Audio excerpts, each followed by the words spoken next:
No Boundary by Ken Wilber, Chapter 6, The Growth of Boundaries. We have spent a rather long time on the nature of timeless unity consciousness. For once this no-boundary awareness is understood, even in the most general terms, then the nature of the rest of the spectrum of consciousness becomes much clearer. Orthodox psychology, in defining a person's real self as ego, has to describe unity consciousness as a breakdown of normality, as an aberration of consciousness, or as an altered state of consciousness. But once unity consciousness is seen as a person's natural state, the only real self, then the ego may be understood as an unnatural restriction and constriction of unity consciousness. Indeed, every level of the spectrum can be understood as a progressive bounding or limiting or constricting of one's real self, of unity consciousness and no boundary awareness. In this chapter, we will begin looking at this remarkable story of the growth of boundaries. Nature, we have seen, knows nothing of this crazy world of boundaries. There are no walls or fences in nature. Yet we seem to live almost completely within a world of boundaries, a world of walls and limits, boundaries and battles. Since our only real self is always unity consciousness, how is it that the other levels of consciousness seem to exist?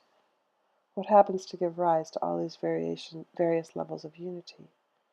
Since every level of the spectrum is a progressive bounding and limiting of unity consciousness, we need only begin our study of the growth of boundaries at the very beginning, at the first cause, at the boundary itself. As we have seen this first boundary before, we called it the primary boundary, that split between the seer and the seen, the knower and the known, the subject and the object. And once this primary boundary occurs, a chain of inevitable consequences follows. A host of other boundaries ensue, each being built upon its predecessor. The various levels of the spectrum exfoliate, and the world, as we collectively know it, leaps into existence, and we become lost, amazed, enchanted, distracted, or complexed, loving and loathing our universe of opposites.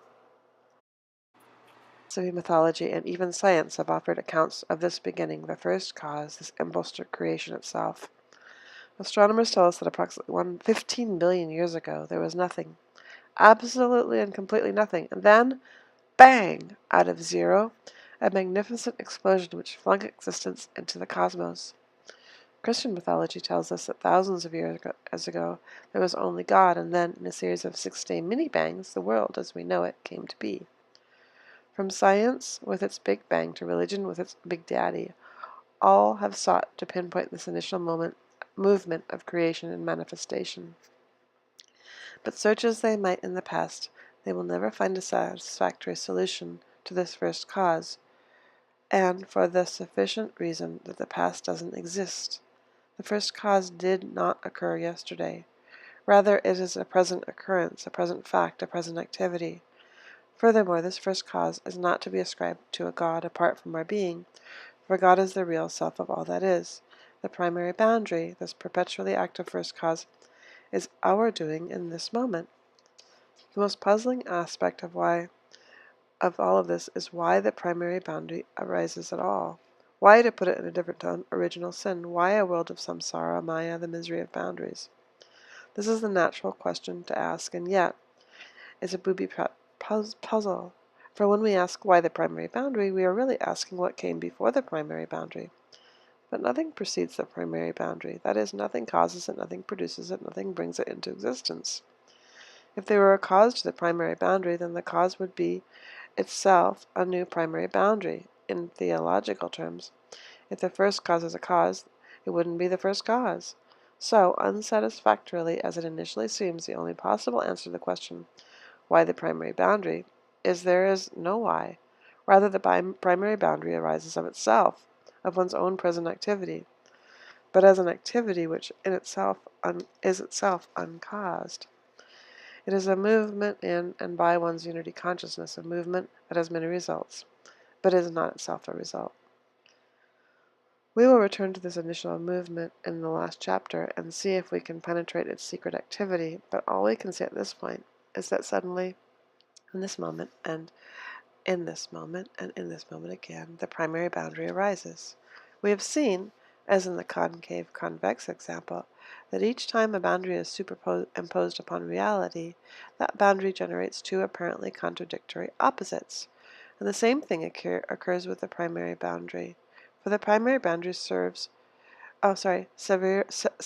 unity consciousness itself, splitting it right down the middle and delivering it up as subject versus an object, as knower versus known, as seer versus unseen, or in the more earthy tones, as the organism versus environment.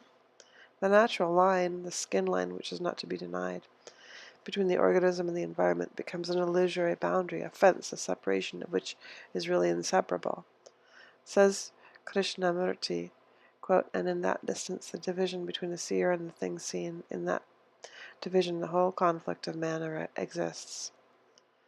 Notice that when this primary boundary occurs, and it is occurring now moment to moment, then man is no longer identified with his organisms and his environment. He is no longer one with the world he perceives, because these two opposites now seem irreconcilable. He is identified instead only with his organism and against his environment. The organism self, but the entire environment is not self. He takes up residence on this side of the skin boundary and stares out across the alien world around him.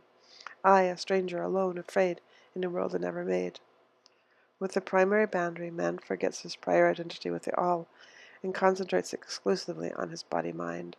Thus it comes about that man pretends to leave his real self, pretends to leave the level of unity consciousness, and imagine that he lives only as a separate and isolated organism. But this is precisely the creation of the next major level of the spectrum, namely the level of the total organism.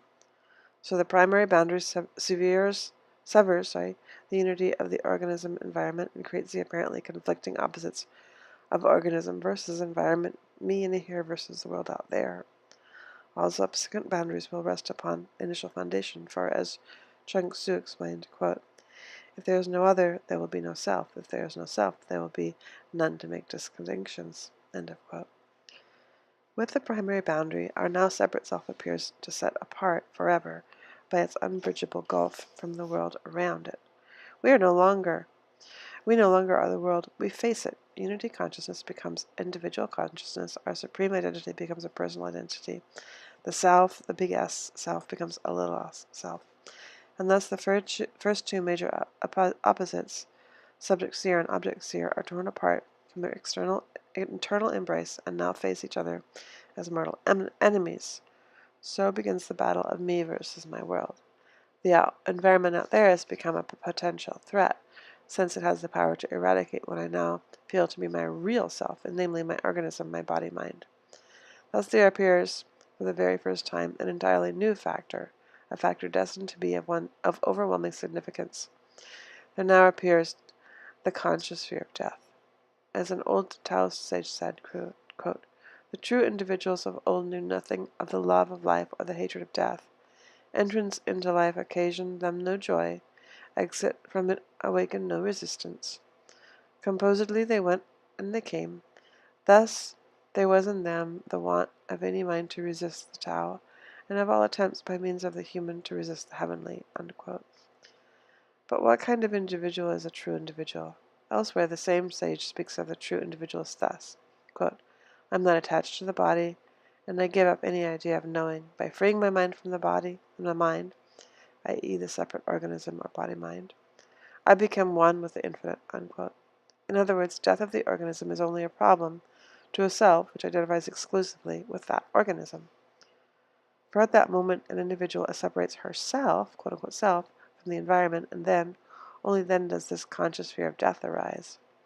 The true individuals of old didn't fear death, not because they were too stupid to know any better, but because transcending the body and mind, they were eternally one with the infinite.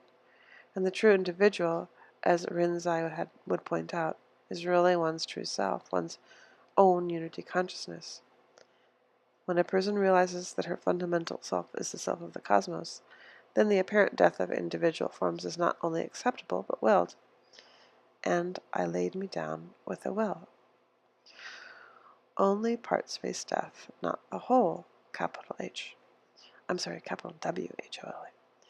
But as soon as a person imagines the real self to be exclusively confined to a particular organism, then concern with death of that organism becomes all-consuming. The problem of death, the fear of nothingness, becomes the core of the self which imagines in it only a part. This primal mood of fear also makes it nearly impossible for the separate self to understand and accept the oneness of life and death. Like all the other opposites we have examined, being and non-being form an inseparable unity. Behind their apparent differences, they are each other. Living and dying, birth and death are simply two different ways of viewing this timeless moment. Look at it this way. Anything which is just born, which has just come into existence, has no past behind it. Birth, in other words, is the condition of having no past. And likewise, anything which now dies, which has just ceased to be, has no future left in front of it. Death is the condition of having no future. But we have already seen that this present moment has both no past and no future simultaneously. That is, birth and death are one in this present moment. This moment is just now being born. You can never find a past in the present moment. You can never find something before it. Yet also this moment is just now dying. You can never find a future in this moment, never find something after it.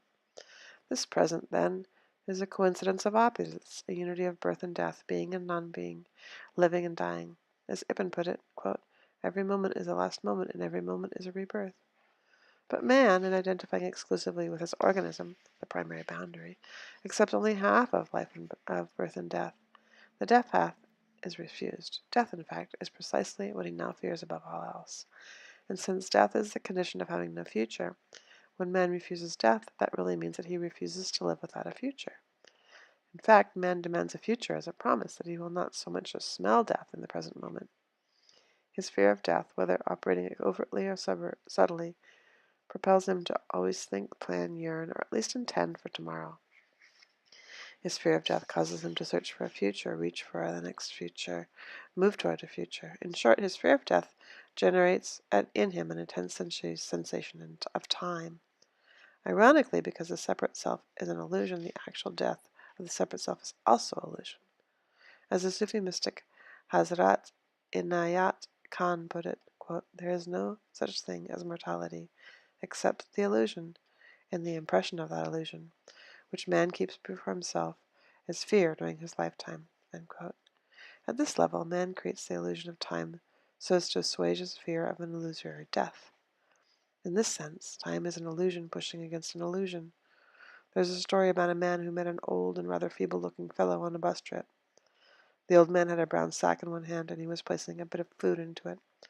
Finally, the passenger could stand it no longer and asked what was in the paper sack that he was feeding. It's a mongoose, you know, the animal that kills snakes. But why do you carry it with you? Well, said the old man, replied, I'm an alcoholic, and I need the mongoose to frighten off the snakes when I get delirium tremors. But don't you know that snakes are just imaginary? Oh, sure, the old man replied, but so is the mongoose.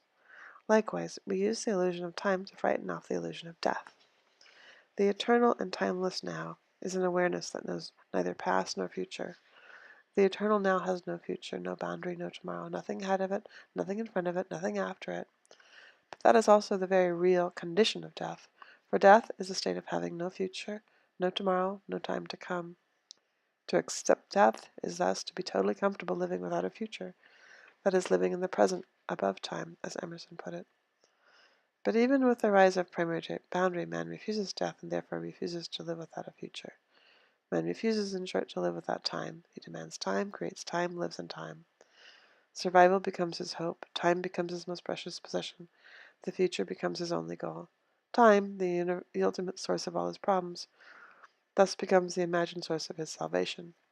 He rushes into time until his time comes, and he is faced, as he was in the beginning, with the core of this separate self, and it is death.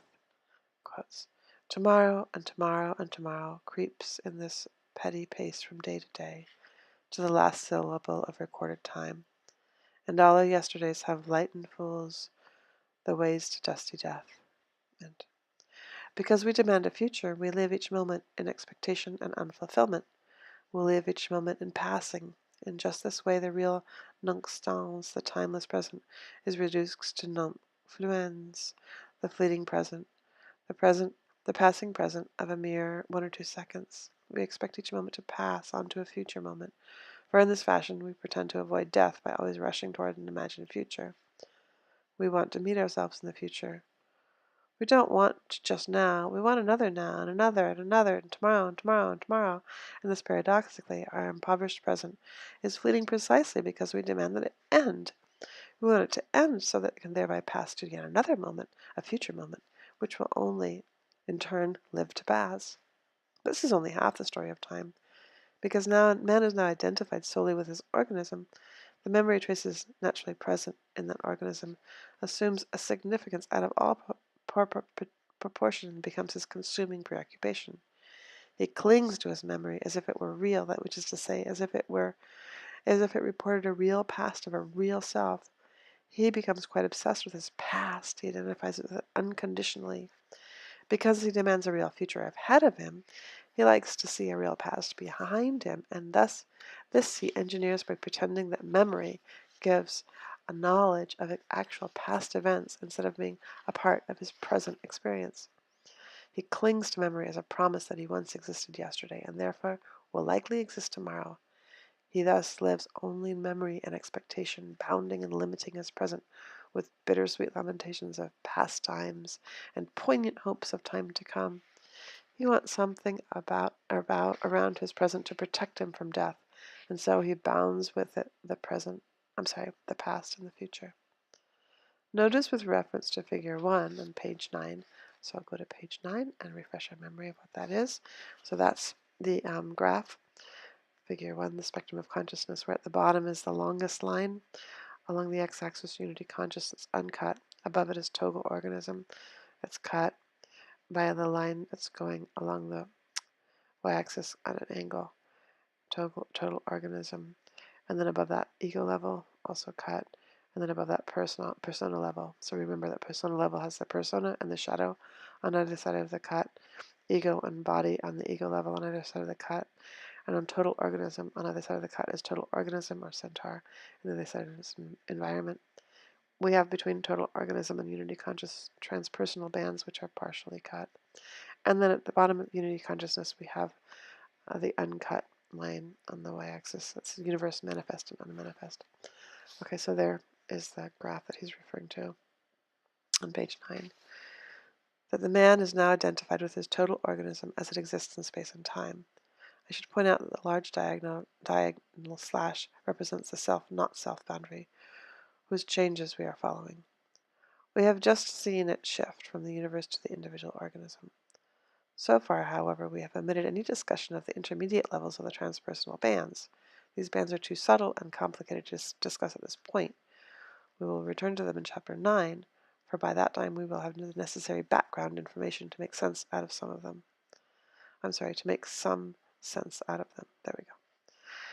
For now, we need only note that these are the bands of only the spectrum where, as suggested diagrammatically in Figure 1, the individual's identity is not quite with the all, which would be the level of unity consciousness, but then neither is it confined to the isolated body-mind, which would be the level of total organism.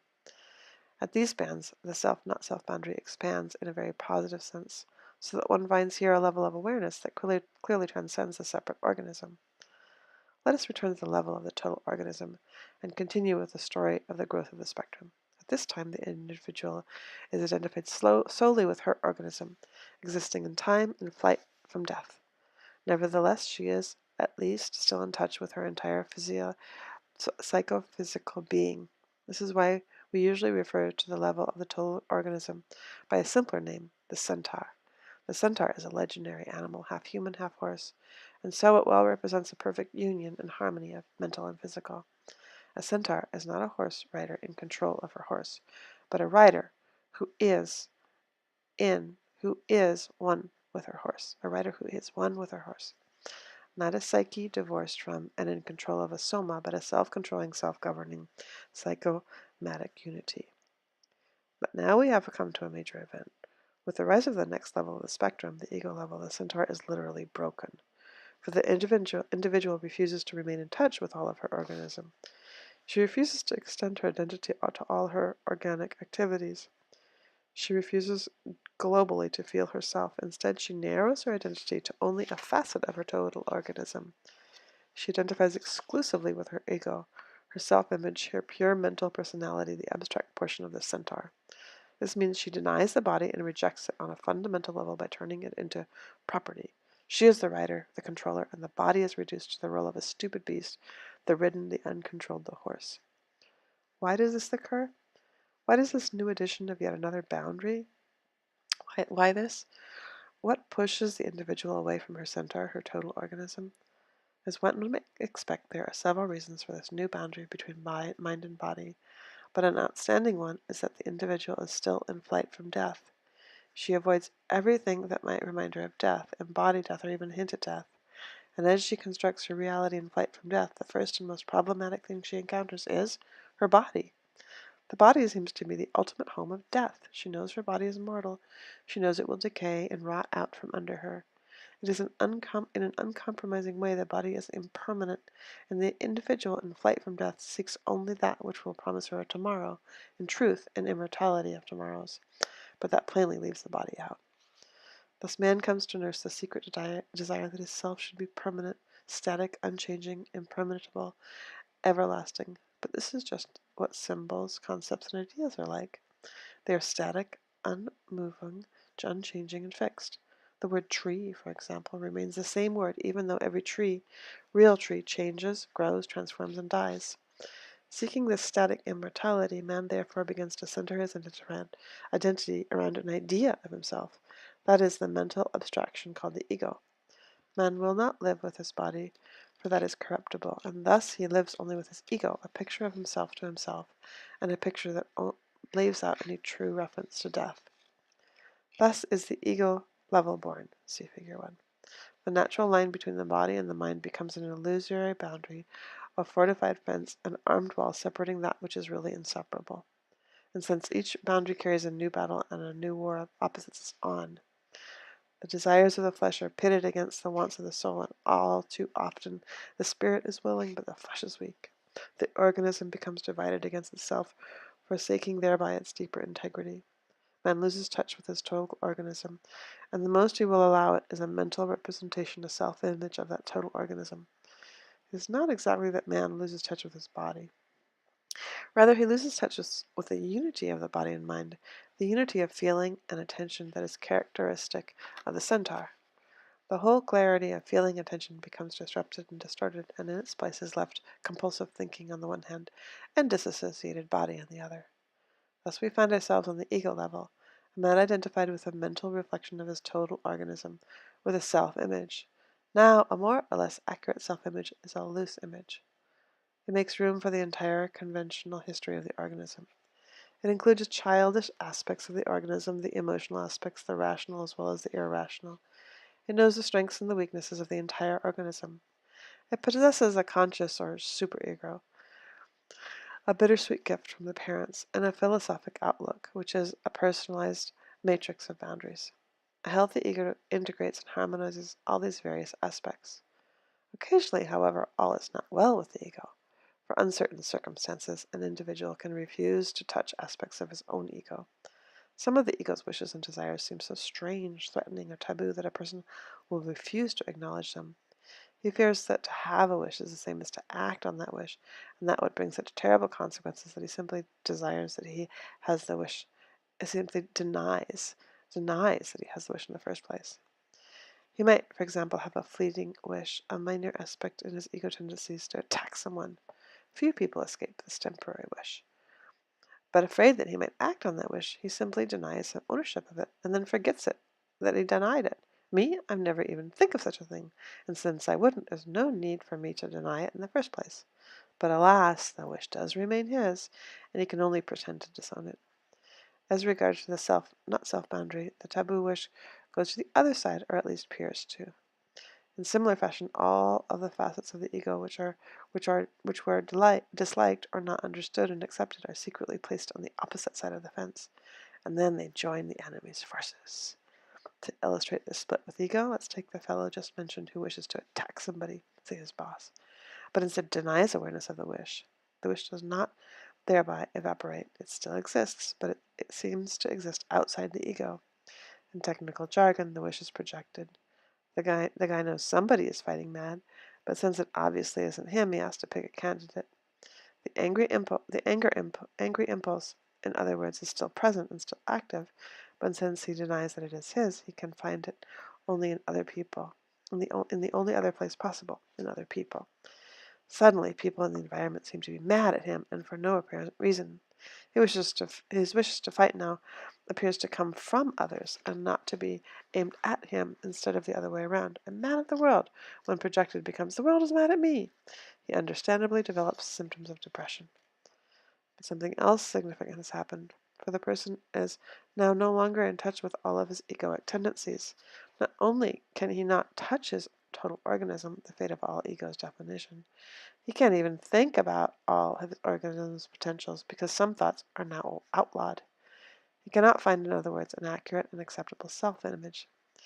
He has distorted his self-image in an attempt to make it more acceptable, and thus ended up by denying facets of himself.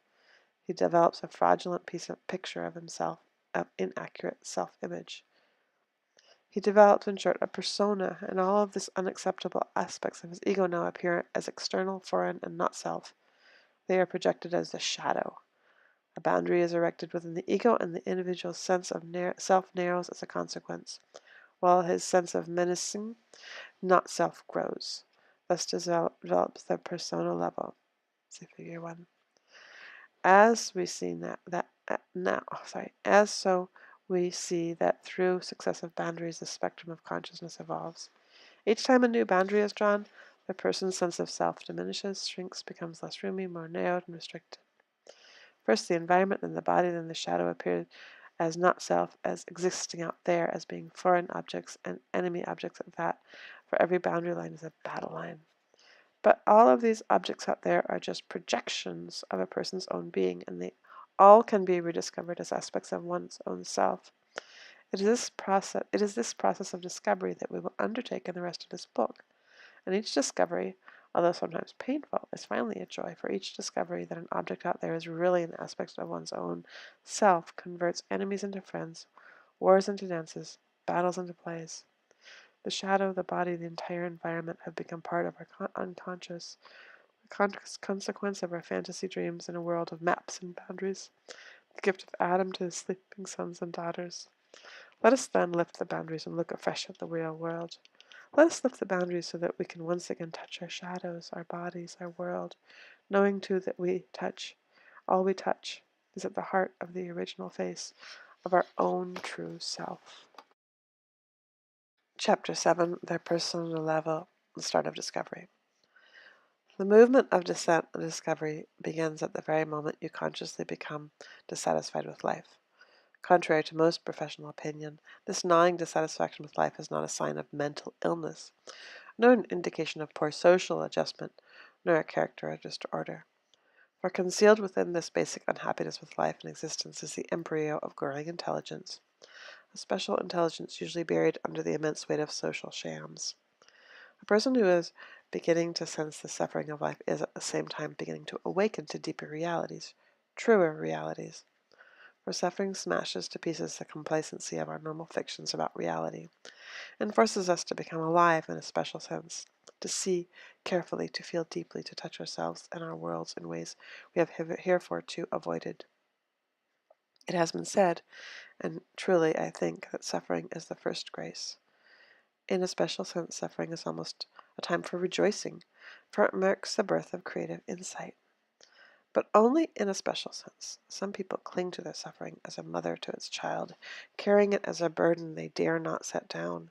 They do not face the suffering with awareness, but rather clutch at their suffering, secretly transfixed with spasms of martyrdom. Suffering should neither be denied, awareness avoided, despised, nor glorified, clung to, dramatized. The emergence of suffering is not so much a good thing as it is a good sign, an indication that one is starting to realize that life lived outside unity consciousness is ultimately painful, distressing, and sorrowful. The life of boundaries is a life full of battles, of fear, anxiety, pain, and finally death. It is only through all manner of numbing compensations, distractions, and enchantments that we agree not to question our illusory boundaries, the root cause of the endless wheel of agony.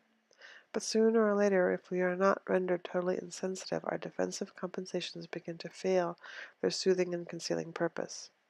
As a consequence, we begin to suffer in one way or another because our awareness is finally directed towards the conflict-ridden nature of our false boundaries and fragmented life supported by them.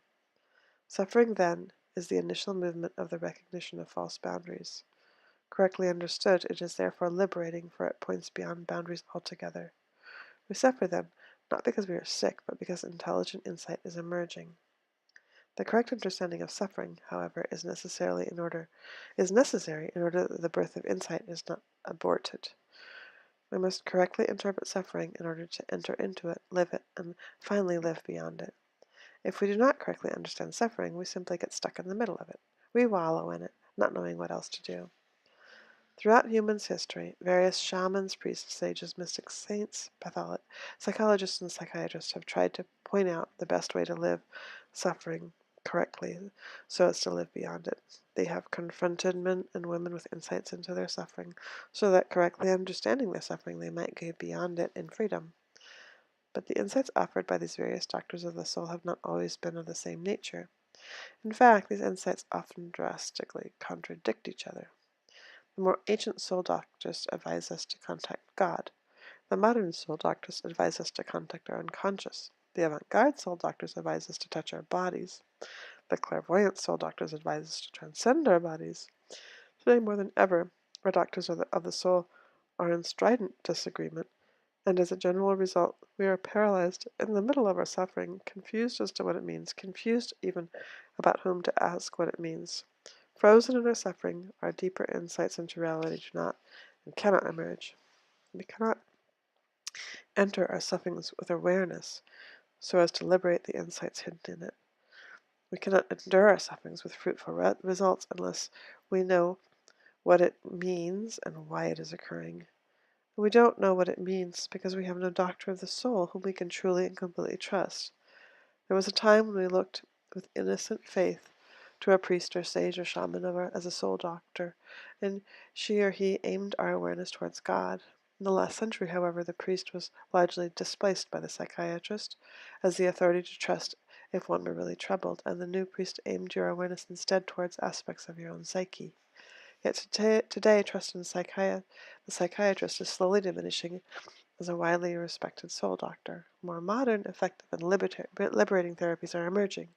Our new doctors of the soul spring out of Aslan and Oasis and similar growth centers across the country, and they are revolutionizing the meaning of therapy by directing our awareness to the entire organism and not just the disembodied psyche. We even see developing now the transpersonal soul doctor who aims our awareness directly at supra-individual consciousness. But alas, none of these doctors really agree with each other. So whom does one believe? One of the greatest problems with this general who's right controversy is that lay people and professionals alike persistently tend to assume that these various soul doctors are approaching the human being from different angles. But they are not. Rather, they are approaching different levels of human awareness from different angles. Today we have no doctors of the soul whom we can wholeheartedly trust, because we imagine they are all speaking about the same level of our consciousness. They therefore seem to definitely contradict each other, at least in essence, and we are caught in the contradiction. Yet, once we recognize the multi-level nature of human consciousness, once we understand that our being has many layers, then we can start to see the various types of therapies are indeed different precisely because they are addressing these different layers of the soul. Thus, if we comprehend that the various soul doctors are validly addressing different levels of consciousness, we may be able to listen more openly to what any particular one has to say about his special level. And if we are something on that level, we can listen attentively to what they might tell us. They will then likely help us see the meaning of our particular type of suffering, and help us endure it with awareness and understanding and insight, and thus help us live beyond it. Once we become generally familiar with the spectrum of consciousness, with the very layers of our own being, we may more readily spot the level on which we live now as well as the level from which our present suffering, if any, springs. Thus, we will be able to select an appropriate type of soul doctor and an appropriate approach to our present suffering, and thus no longer remain frozen in its midst. Toward this end, the following chapters be examining some of the major levels of the spectrum. We'll look at the different potentials and joys and values inherent in each level, and particularly the different dis-eases, pains, and symptoms which arise from each level. We'll also examine the major therapies, which have evolved to deal with the particular sufferings which spring from the various levels. Overall, this will, I trust, give readers a simple map of the depths of awareness, a map which might help guide them through the amazement of their own boundaries. We will be working our way back down the spectrum of consciousness.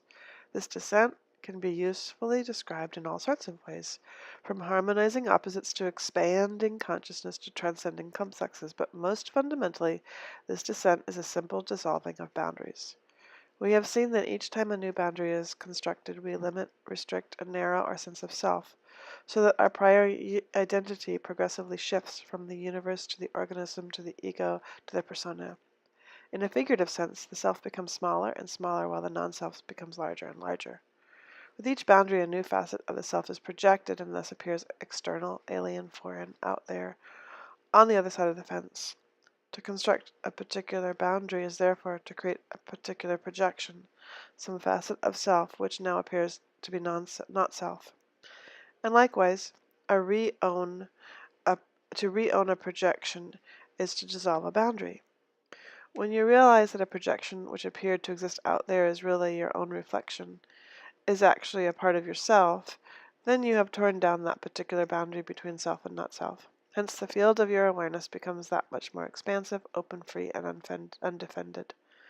To truly befriend and ultimately become one with the former enemy is the same as tearing down the battle line and expanding this territory through which you may freely move.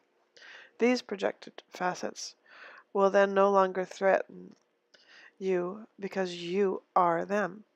To descend the spectrum then is to 1. Dissolve the boundary by 2. Reowning a projection.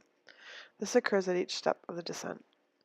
Most of the ideas of boundaries, projection, and the conflict of opposites will become clearer as we proceed with concrete examples. This chapter will be devoted to an understanding of the persona and shadow, as well as the disciplines which have helped people descend from the persona level to the ego level. In the next chapter, we will look at the descent from the ego to the centaur level, and after that, from the centaur to the transpersonal, and finally, the descent to unity consciousness. Each chapter is basically pragmatic, designed to give the reader 1. A general understanding of the particular level, 2. An experiential taste of that level, and 3. An introduction to the types of therapies available today which address that level. These chapters are not designed to actually install one on a particular level, but merely to offer a glimpse of what therapies on that level are like. To live continuously on one of the deeper levels of consciousness requires a fair amount of work and study. I have therefore included at the end of each chapter a list of recommended readings and therapies that deal with that level. Let us begin where most people find themselves, trapped in the persona. The persona is a more or less inaccurate and impoverished self-image. It is created when the individual attempts to deny to herself the existence of certain of her own tendencies, such as anger, assertiveness, erotic impulses, joy, hostility, courage, aggression, drive, interest, and so on. But as much as she may try to deny these tendencies, they don't thereby vanish. Since these tendencies are the individual's, all she can do is pretend that they belong to someone else. Anybody else, as a matter of fact, just not her. So she does not succeed in really denying these tendencies, but only in denying ownership of them. She thus comes to actually believe that these tendencies are not self, alien, outside. She has narrowed her boundaries so as to exclude the unwanted tendencies. These alienated tendencies are therefore projected as a shadow, and the individual is identified only with what's left, a narrowed, impoverished, and inaccurate self-image, the persona. A new boundary is constructed, and another battle of opposites is on, persona versus its own shadow. The essence of shadow projection is simple compared to comprehend, but difficult to undo, because it throttles some of our dearest illusions. Nevertheless, we can see how uncomplicated the process actually itself is from the following example. Jack wants very much to clean out his garage, which is a total and complete mess. Besides, he's been wanting and meaning to clean it for some time. Finally, he decides that now is the perfect time to get the job done. After climbing into his old work clothes, he heads off with mild enthusiasm to tackle the garage. Now, at this point, Jack is very much in trouble with his own drive because he knows that despite the work involved, this is definitely something he wants to do. True, part of him doesn't want to clean up the mess, but the important fact is that his desire to clean the garage is greater than his desire not to clean it, or he wouldn't be doing it in the first place. But a strange thing begins to happen as Jack arrives on the scene and surveys the incredible mess lying where his garage should be. He starts to have second thoughts about the whole matter. But he doesn't leave. Instead, he putters about, reads all the old magazines, plays with his old catcher's mitt, daydreams, fidgets about. At that moment, Jack is starting to lose touch with his drive. But again, the important point is that his desire to clean the garage is still present, because if it weren't, he would simply leave the job and do something else. He doesn't leave the job because his desire to do it is still greater than his desire not to. But he is starting to forget his own drive, and therefore he will start to alienate and project it. The projection of his drive works like this. Jack's desire to clean the garage is, as we have seen, still present. It is therefore still active, and so it constantly clamors for attention, just as hunger, for example, will constantly demand that you act upon that drive by eating something.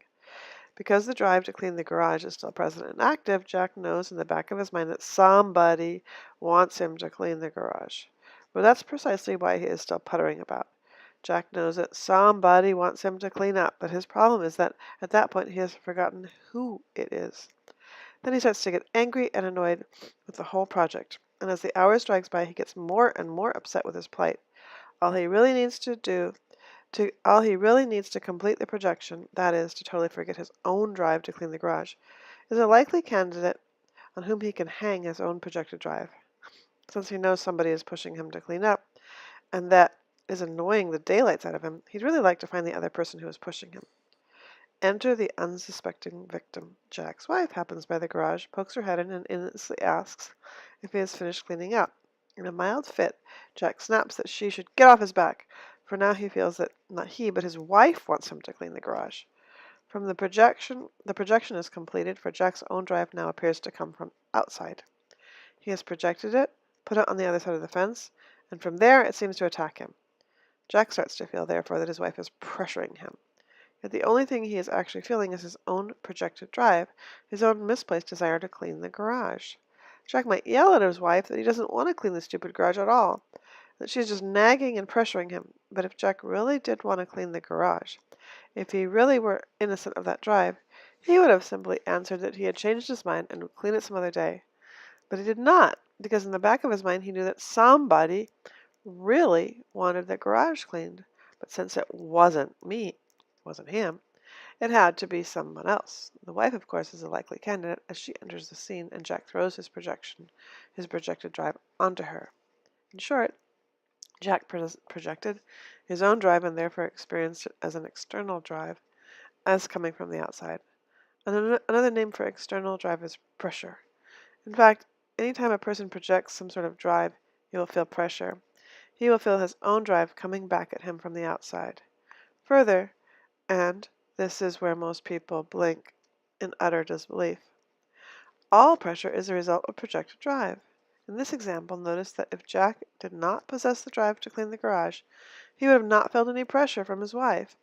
He would have felt very calm about the situation and would have said he didn't feel like doing it today, or that he had changed his mind. Instead, he felt pressured. But he did not actually feel his wife pressuring him. He felt his own drive pressuring him. No drive, no pressure.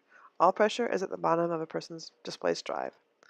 But what if the wife marched into the garage and actually did demand that Jack clean it? Surely that would change the whole story, wouldn't it not?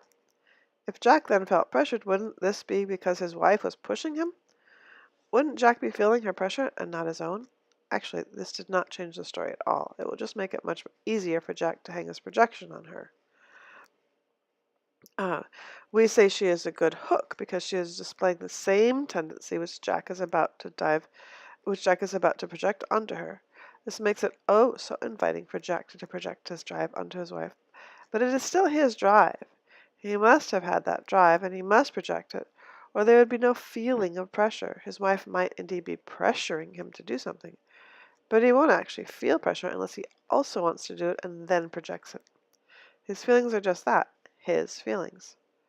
Thus, therapists on this level would suggest that the person who feels constantly pressure simply has more drive and energy than he knows. If he didn't have that drive, he wouldn't care less. The wise individual, then, whenever he feels some sort of pressure from his boss, from a spouse, from school, friends, associates, or children, learns to use these feelings of pressure as a signal that he has some energy and drive that he is presently unaware of. He learns to translate, I feel pressured, into, I have more drive than I know. Once he realizes that all the feelings of pressure are his own unheeded drive, then he can decide afresh whether to act on his drive or to postpone acting on his drive. But either way, he finally knows that it is his drive. The basic mechanism of projection itself is thus fairly simple.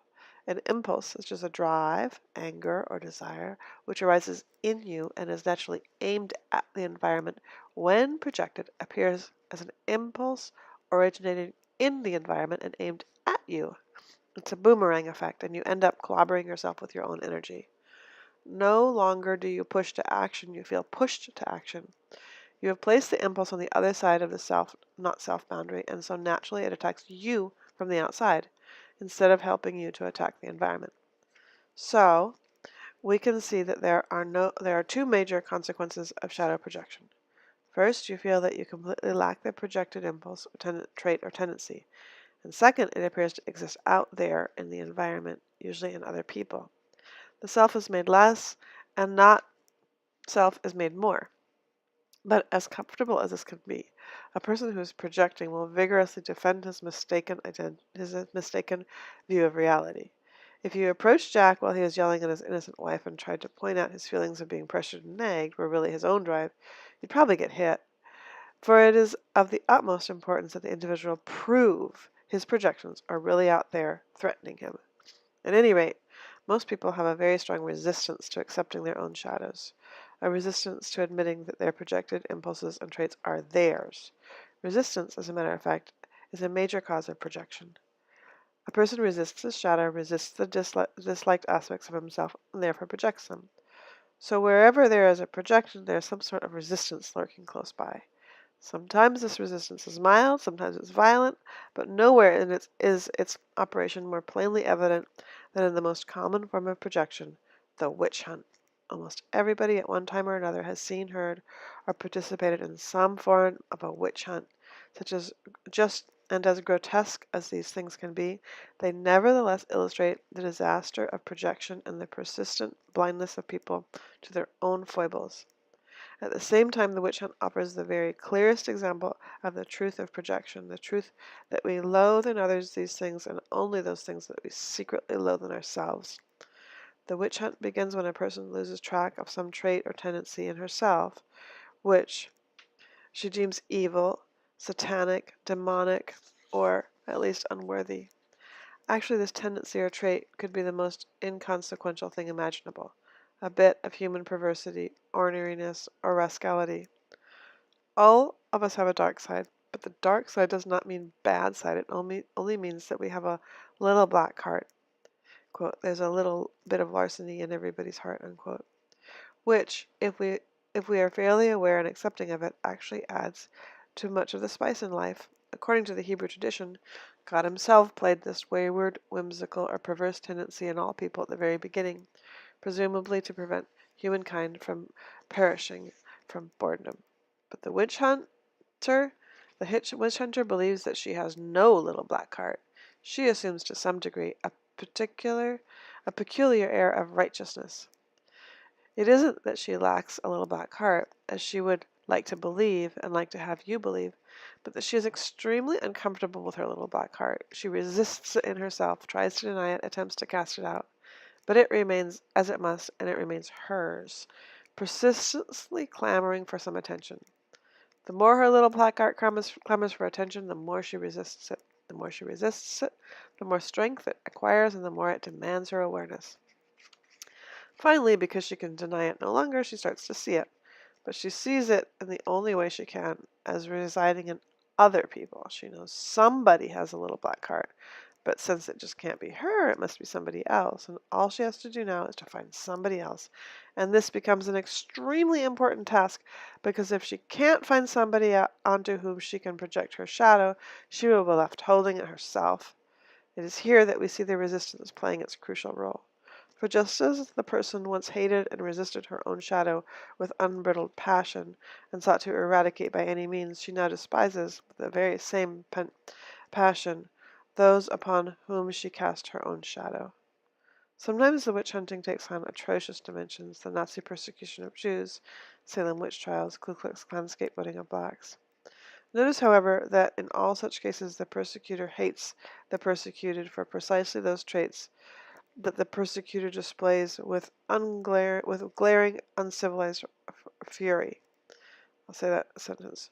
So, notice, however, that in all such cases the persecutor hates the persecuted for precisely those traits that the persecutor displays with a glaringly uncivilized fury. Sorry about that. At other times, the witch hunt appears in less terrifying proportions. The Cold War fear of the commie under every bed, for instance, and often it appears in comic form. The interminable gossip about everybody else that tells you much more about the gossiper than the object of the gossip.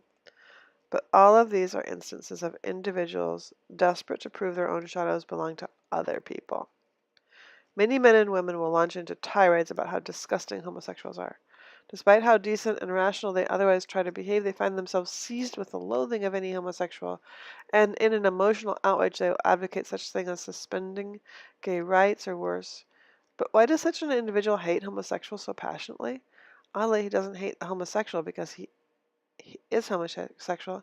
He hates him because he sees in the homosexual what he secretly fears he himself might become. He is most uncomfortable with his own natural, unavoidable, but minor homosexual tendencies, and so projects them. He thus comes to hate the homosexual inclination in other people, but only because he first hates them in himself.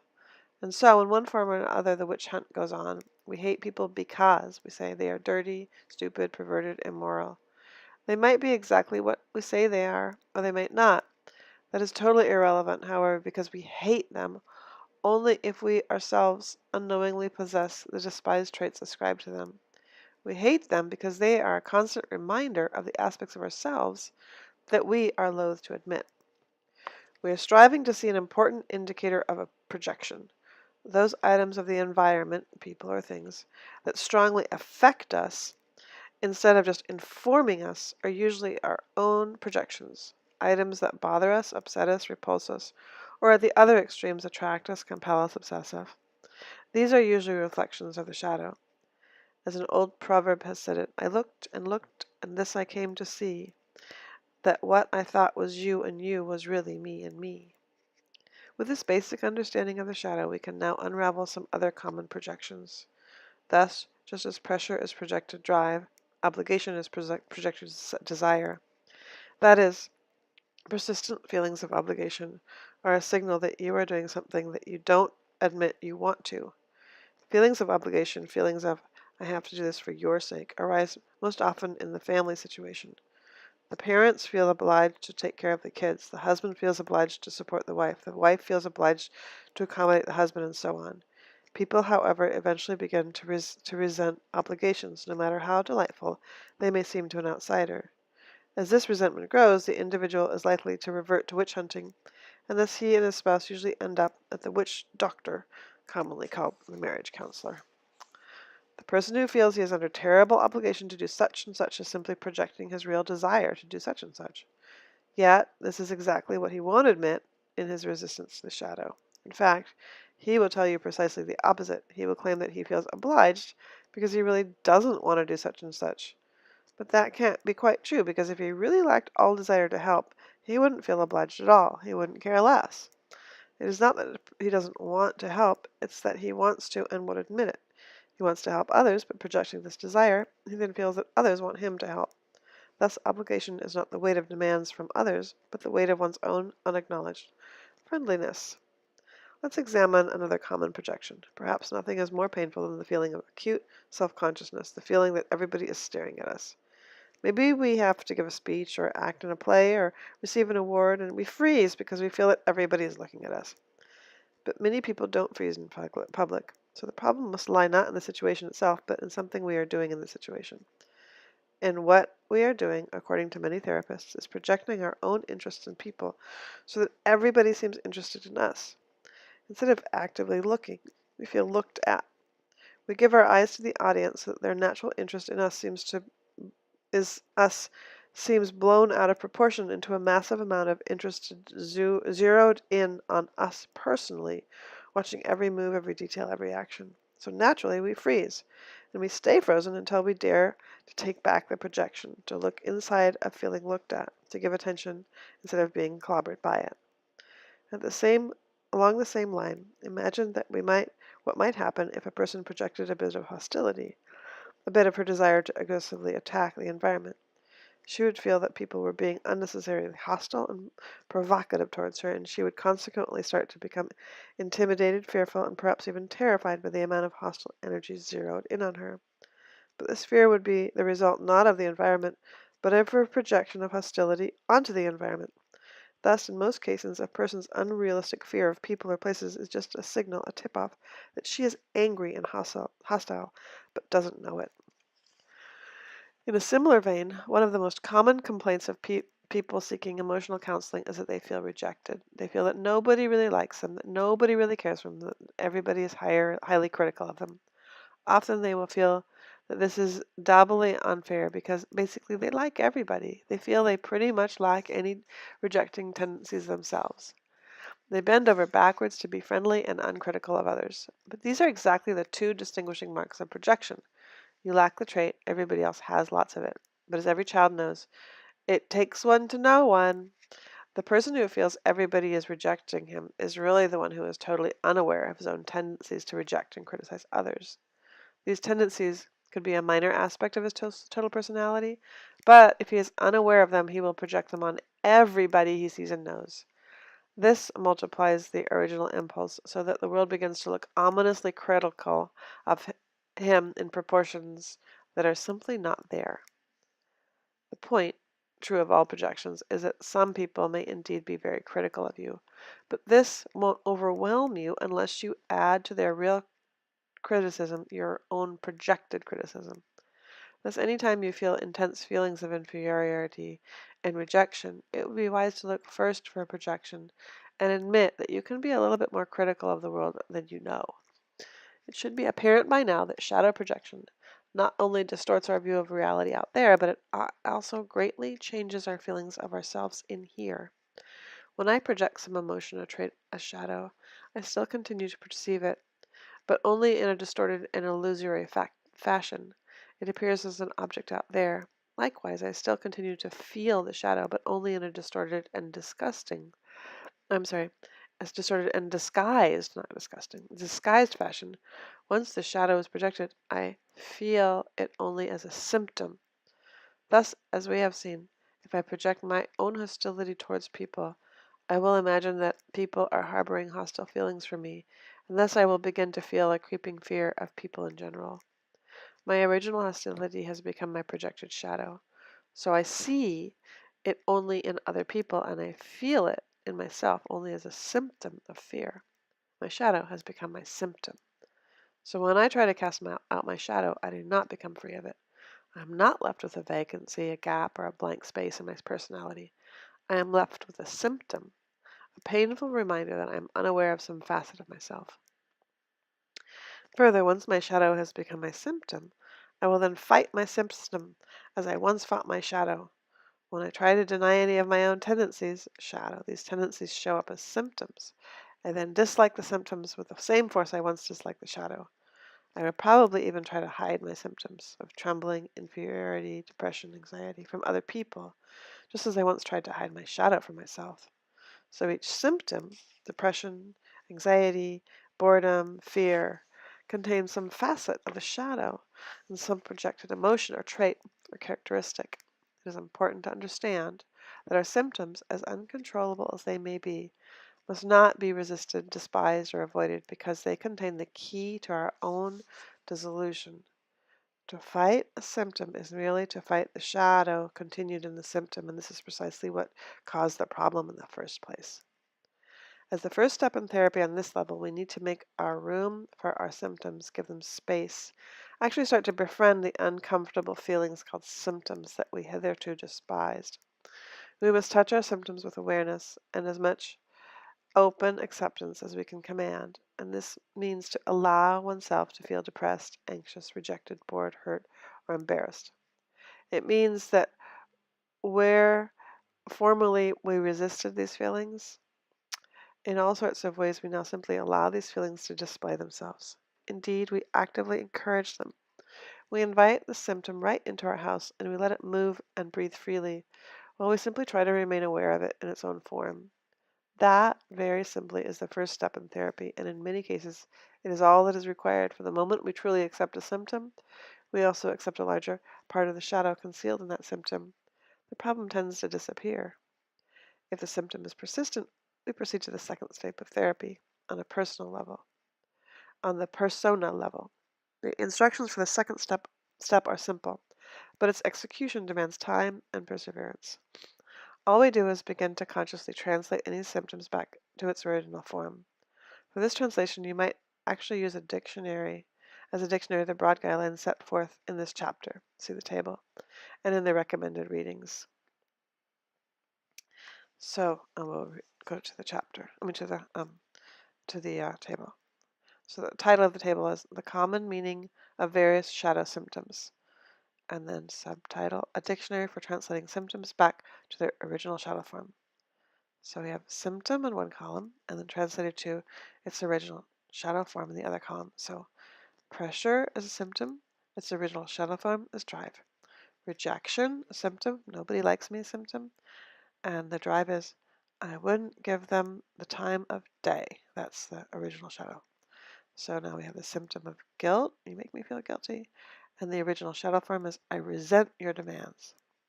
So we have the symptom of anxiety, the original shadow form is excitement. The symptom of self-consciousness, everybody's looking at me. The original shadow form is I'm more interested in people than I know.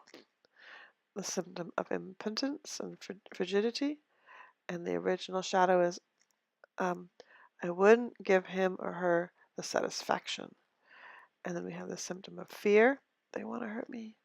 And the original drive is hostility, I'm angry and attacking without knowing it. Symptom of sad, the original shadow form mad. The symptom of withdrawal, the original shadow form is I'll push you away. The symptom of I can't, and this original shadow form is I won't, damn it. And the symptom of obligation, I have to. The original shadow form is I want to, desire. The symptom of hatred, I despise you for X. And the original shadow form is autobiographical gossip, I dislike X in myself. And the last one, the symptom of envy, you're so great.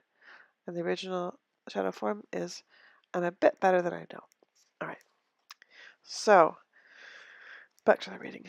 The essence of the second step is to realize that any symptom is generally a signal or symbol of an unconscious shadow tendency. Thus, for example, you might feel that you are under some strong pressure at work. Now, as we have seen, a symptom of pressure is always an indication, a simple signal that you have more drive for the job than you know or are willing to admit. You might wish not to openly admit your real interest and desire so that you can extort guilt from others for all the thankless hours you work. You have to perform for their benefit. Or you might wish to parlay your selfless devotion into a bigger payoff. Or you might have innocently lost track of your drive. Whatever the reason, the symptom of pressure is a sure sign that you are more eager than you know. Thus you can translate the symptom back to its original correct form. I have to becomes I want to. Translation is the key to therapy. For instance, in order to dispel pressure, you do not have to invent drive or try to feel drive that isn't there or conjure up drive you now seem to lack. I'm not saying that if you can force yourself to feel drive and interest in the job, then you will feel no pressure. I'm saying that if you feel pressure, the necessary drive is already present, but it is disguised as a symptom of pressure. You do not have to conjure up drive and place it next to the feeling of pressure. These feelings of pressure are already the drive you need. You simply have to call these feelings of pressure by the original and correct name, drive.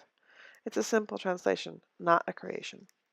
So, in just this way, symptoms, fear from being undesirable, are opportunities for growth. Symptoms point very accurately to your unconscious shadow. They are infallible signs of some projected tendency. Through your symptoms, you find your shadow, and through your shadow, you find some growth, an expansion of boundaries, a path to an accurate and acceptable self-image. You have, in short, descended from persona level to ego level. It's almost as simple as this. Persona plus shadow equals ego. Not so. It's persona plus shadow equals ego. It would be remiss of me to close this chapter without offering a simple key for understanding the essence of the therapeutic work to be done on this level. If you disregard the technical jargon of any shadow therapist and just listen to the overall drift of her conversation, you will find that what she says follows a certain pattern. If you say you love your mother, she will say you unconsciously hate her. If you say you hate her, she will say you unconsciously love her. If you say you can't stand being depressed, she will say you actually court it. If you say you hate being humiliated, she will say you secretly love it. If you are passionately involved in a religious, political, or ideological crusade, convert others to your beliefs, she will suggest you don't really believe in them at all, that your crusading is merely an attempt to convert your own disbelieving self. If you say yes, she says no. If you say up, she says down. If you say meow, she says bark. And if you say that you will always suspect that if you say that you always suspected that you hated psychologists and now you're sure, she'll say you're really a frustrated psychologist and that you secretly envy all therapists. Starts to sound silly, but under all the apparently convoluted logic, therapists, whether they realize it or not, are simply confronting you with your own opposite. We can look at all the examples in this chapter from this angle, and the fact is, each one of these situations, the individual was aware of only one side of the opposites. The individual refused to see both opposites, and to realize the unity of these polarities. Since the opposites cannot exist without each other, if you aren't aware of them both, you will send the rejected pole underground, and you will render it unconscious and thus project it. You will, in short, create a boundary between the opposites, and thus generate a battle. But this is a battle that can never be won, only perpetually lost in a way after painful way, because the two sides are actually aspects of each other. The shadow then is simply your unconscious opposite. Thus, a simple way to contact your shadow is to assume the very opposite of whatever you are now consciously attend, wish, or desire. That will show you exactly how your shadow looks at the world, and this is the view which you will want to befriend. This does not mean to act on your opposites, merely to become aware of them. If you feel you intensely dislike someone, be aware of the side of you that likes the person. If you are madly in love, be aware of the part of you that couldn't care less. If you hate a particular feeling or symptom, be aware of that aspect of yourself which secretly enjoys it.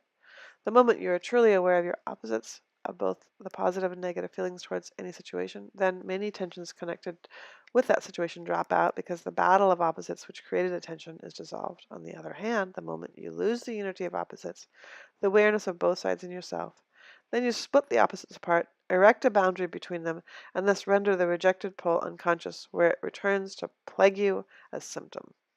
Since the opposites are always a unity, the only way they can be separated is by unconsciousness, selective inattention. As you begin to explore your opposites, your shadow, your projections, you will begin to find that you are assuming responsibility for your own feelings and your own states of mind. You will start to see that most battles between you and other people are really just battles between you and your projected opposites. You will start to see that your symptoms are not something that the environment is doing to you, but something that you are doing to yourself as an exaggerated substitute for what you would really like to do to others. You will find that people and events don't cause you to be upset, but are merely the occasions for you to upset yourself. It is a tremendous relief when you first understand that you yourself are producing your own symptoms, because that also means that you can stop producing those symptoms by translating them back to their original form. You become the cause of your feelings and not the effect. What we have seen in this chapter is how, by trying to deny certain facets of our ego, we end up with a false and distorted self-image called the persona. In general, a boundary is erected between you, what you like, persona, and what you don't, shadow. We also saw that these denied facets of our ego, the shadow, end up projected so as to appear to exist out there in the environment. We then are left shadow boxing our way through life. The boundary between persona and shadow becomes a battle between persona and shadow, and the war within is felt as a symptom.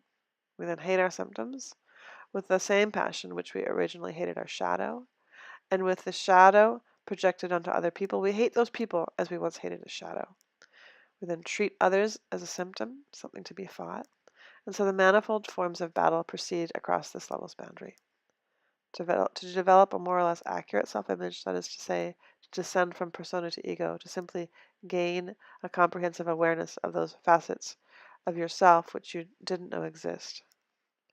To develop a more or less accurate self-image, that is to descend from persona to ego, is simply to gain a comprehensive awareness of the facets of yourself which you didn't know existed.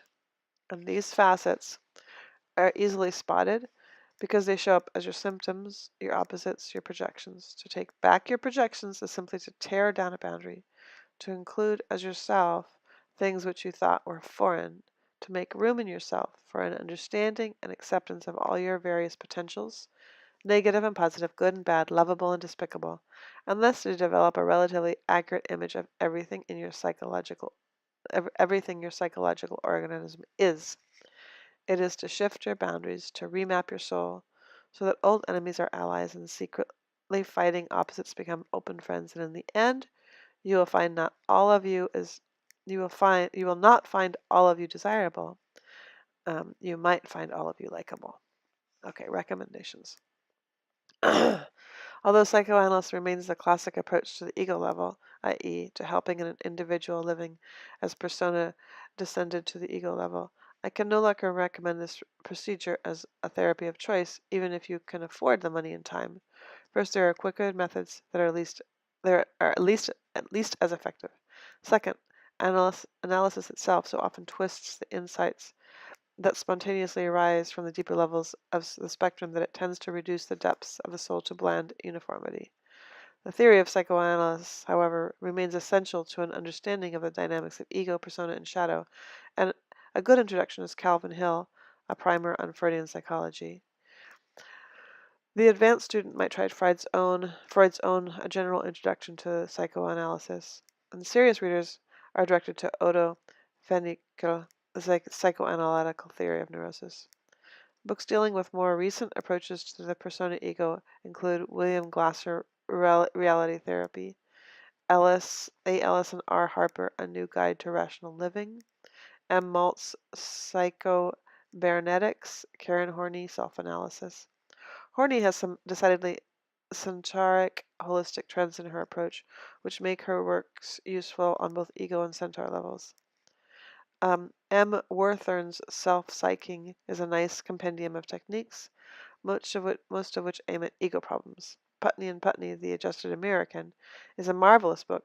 I have drawn many of the examples in this chapter from their volume, a debt I gratefully acknowledge. Gestalt therapy also deals with the shadow very effectively, but since it also works with the centaur level, I have included the relevant material in that chapter. The approach of choice seems to be, at least to my mind, transactional analysis.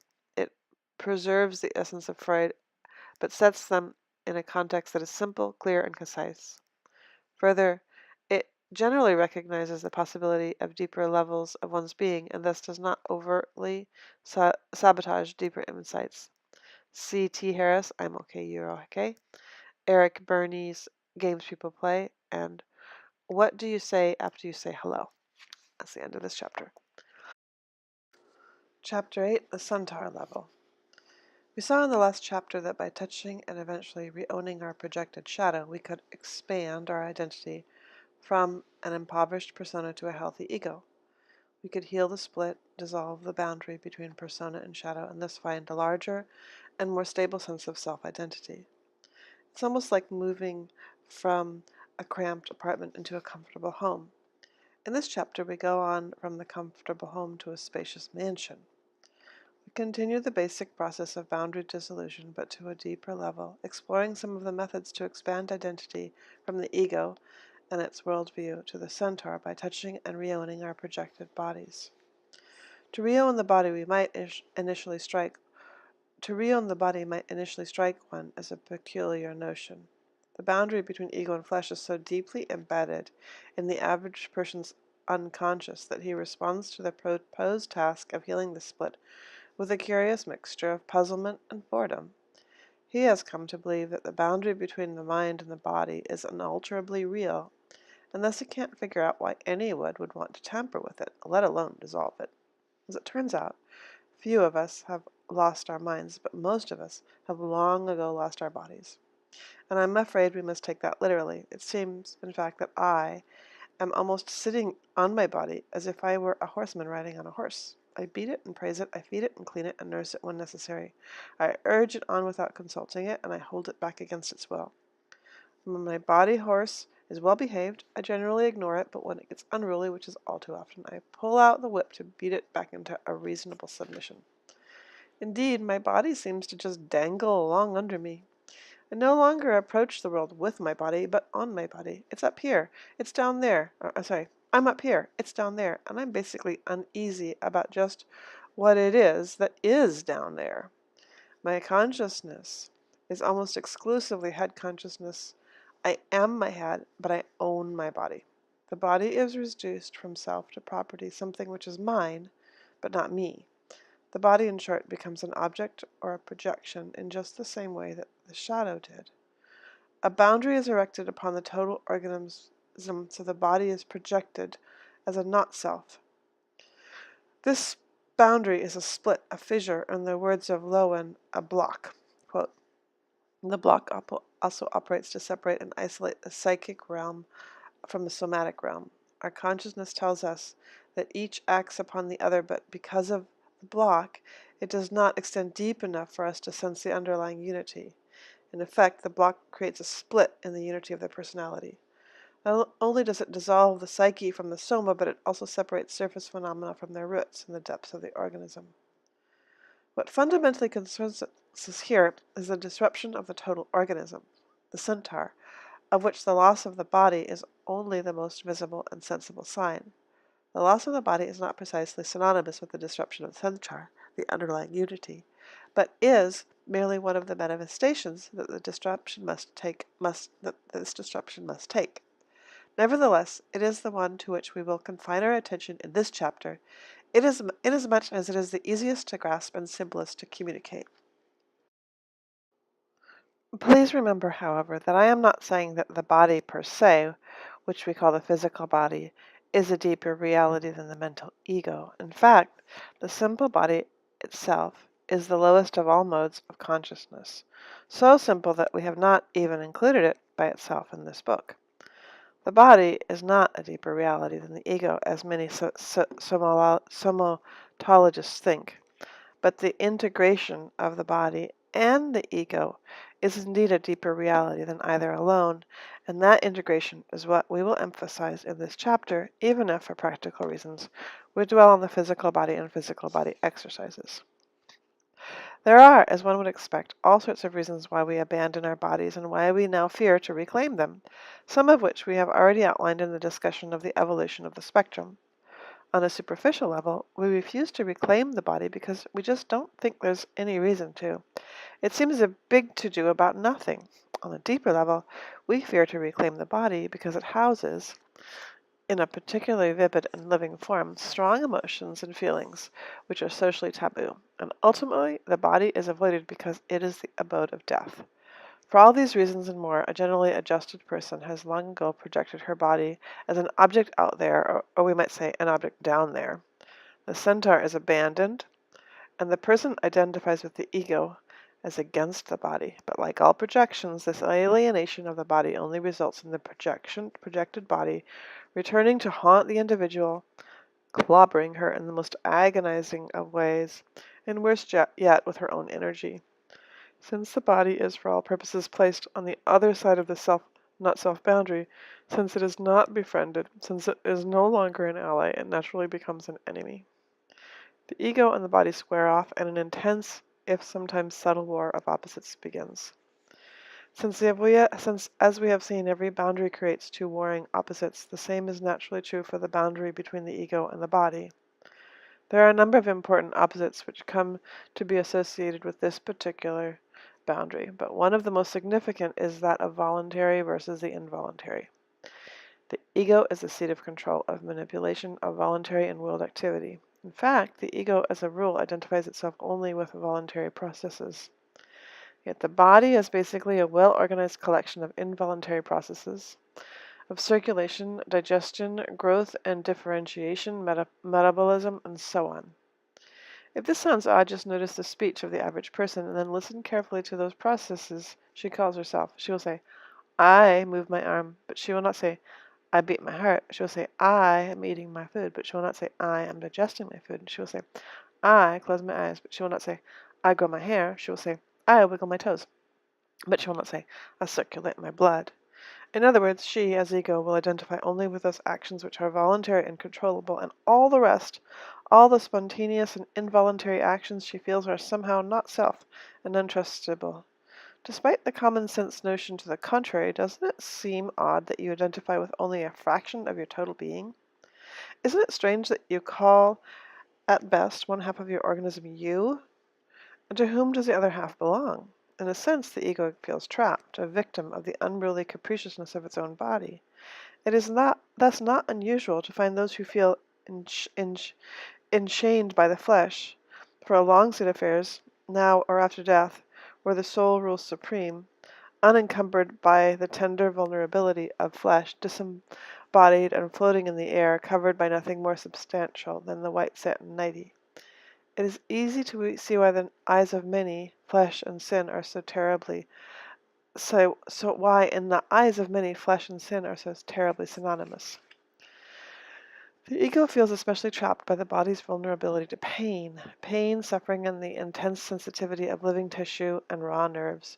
These, understandably enough, terrorize the ego, and it seeks to withdraw from the source of pain, to numb and freeze the body, so as to reduce its vulnerability to painful vibrations. Although the ego cannot control the body's involuntary sensation, it can and does learn to withdraw awareness from the body, to globally deaden and desensitize it. This is what Aurobindo called the vital shock. Shock and recoil of awareness from the vulnerability and mortality of the flesh, a recoil that numbs the flesh and distorts awareness. But this body deadening is accomplished only at a heavy price. For if it is true that the body is the source of pain, it is also true as the source of pleasure. The ego, in killing the source of pain, at the same time kills the source of pleasure. No more suffering, no more joy. Thus, the normal person freezes the body without comprehending the nature of this freeze-out. He does not even know that he is frozen. It's almost like a pervasive cast of frostbite. The victim of frostbite doesn't realize he has it because the affected area lacks all feeling, and he can't feel the lack of feeling. He feels nothing, which seems just fine. This pervasive lack of feeling is the general result of vital shock, of our recoil from the body and our disruption of the centaur. This disruption accompanies, to one degree or another, even the healthy ego. For as long as you are identified exclusively with the ego, then by definition, yourself does not include or integrate the spontaneous processes of the organism. Thus, even though we may have expanded from persona to ego, we may realize that we somehow lack a sense of depth, a ground of meaningful feeling, a wellspring of inner awareness and feeling attention. Hence, we might be moved to continue the process of descent, to let go of our narrowed identity with just the ego and discover the felt identity with a total psychophysical organism. To the therapists who work on this level, this means the discovery of an authentic existential self. We will be exploring ways to dissolve the boundary between the mind and the body so as to discover again this unity of opposites lying asleep in the depths of our being. The split cannot be overcome, says Lowen, by a knowledge of the energetic processes of the body. Knowledge itself is only a surface phenomenon and belongs in the realm of the ego.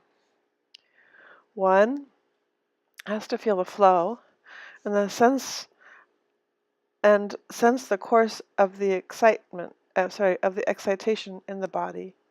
To do this, however, one must give up the rigidity of one's ego control so that the deep body sensations can reach the surface. Simple as it sounds, this is a very difficult for almost every person faces. This is the very difficulty almost every person faces as he tries to connect with his body. He won't really feel his legs, stomach, or shoulders, but out of habit he thinks about his legs, stomach, and shoulders. He pictures them to himself and thus avoids feeling attention to them directly. This is, of course, one of the very mechanisms responsible for the disassociation of the body in the first place. Special attention should be given this tendency to conceptualize our feelings and a special effort made to suspend, at least temporarily, this habitual translation of feeling attention into thought and pictures. One way to begin connecting with the body is by laying down on your back, outstretched on a rug or mat. Simply close your eyes, breathe deeply but easily, and begin to explore your bodily feelings. Don't try to feel anything, don't force feelings.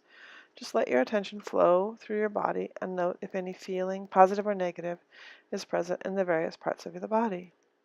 Can you, for example, feel your legs, your stomach, your heart, eyes, genitals, buttocks, scalp, diaphragm, feet? Notice which parts of the body seem alive with feeling, full and strong and vital, and which parts seem dull and heavy and lifeless, dimmed, tight, or painful. Try this for at least 3 minutes, and notice how often your attention might leave the body and wander into daydreams. Does it strike you as odd that it might be very difficult to stay in your body for 3 minutes? If you're not in the body, where are you? After this primarily, we can move to the next step. Still lying with your arms alongside and your legs slightly parted, eyes closed, breathe very deeply but slowly, drawing the inhalation from the throat to the abdomen, eventually filling up your entire midsection. Imagine, if you like, that your entire chest and stomach are lined with a large balloon, and that with each inhalation you are totally filling the balloon. The balloon should softly extend into the chest and bulge out fully and strongly in the abdomen. If you can't feel the gentle force of the expanded balloon in any of these areas, simply let the balloon fill out a little more, extending itself into that particular area. Then exhale slowly and smoothly, allowing the balloon to empty completely. Repeat this 7 or 8 times, maintaining the gentle but firm pressure inside the balloon so it bulges the abdomen and reaches the pelvic basin. Note especially which areas might feel or do feel tight, tense, painful, or numb. Can you feel that the entire ballooned area is one piece? Does it seem divided and segmented into chest, abdomen, pelvic floor, each segment separated from the others by areas or bands of tightness, tension, or pain? In spite of these minor pains and discomforts, you might begin to notice that the feeling which extends throughout the balloon is one of subtle pleasure and joy. You are literally breathing in pleasure and radiating it throughout your body-mind. Upon exhalation, do not lose or exhaust the breath, but release it as pleasure to permeate the entire body. In this way, subtle pleasure flows through your body-mind and becomes fuller with each cycle. If you're not sure of this, complete another 3 or 4 total breath expansions or expansion breaths, yielding to the pleasure involved. Perhaps you're going to start to understand why yogis call the breath a vital force, not in the philosophical sense, but in the feeling sense. Upon inhalation, you draw in a vital force from the throat to the abdomen, charging the body with energy and life. Upon exhalation, you release and radiate this force as subtle pleasure and joy throughout the body-mind itself. You might continue the total expansion balloon breathing, inhaling vital force from the throat to the navel abdomen, the hara, but start to feel the exhalation as a vital force radiating outwards from the abdomen to all the parts of the body. With each inhalation from the throat, charge the hara with vitality. Then, upon exhalation, see how far down into each leg you can feel or follow the vital force or pleasure radiate into the thighs, knees, feet. It eventually should go literally to the tips of the toes. Continue this for several breaths and then try the same thing with the upper extremities. Can you feel the vitality being released into your arms, fingers, head, brain, and scalp? Then upon exhalation, allow this subtle pleasure to pass through your body and into the world at large. Release your breath through the body to infinity. Putting all these components together, we arrive at a complete breathing cycle. Upon inhalation, draw the breath from the throat to the hara, charging it with vital force. Remember, the hara is the navel abdomen. Upon exhalation, release the subtle pleasure through the entire body-mind to the world, to the cosmos, to infinity. Once the cycle becomes full, then start to allow all thinking to dissolve in the exhalation and pass into infinity.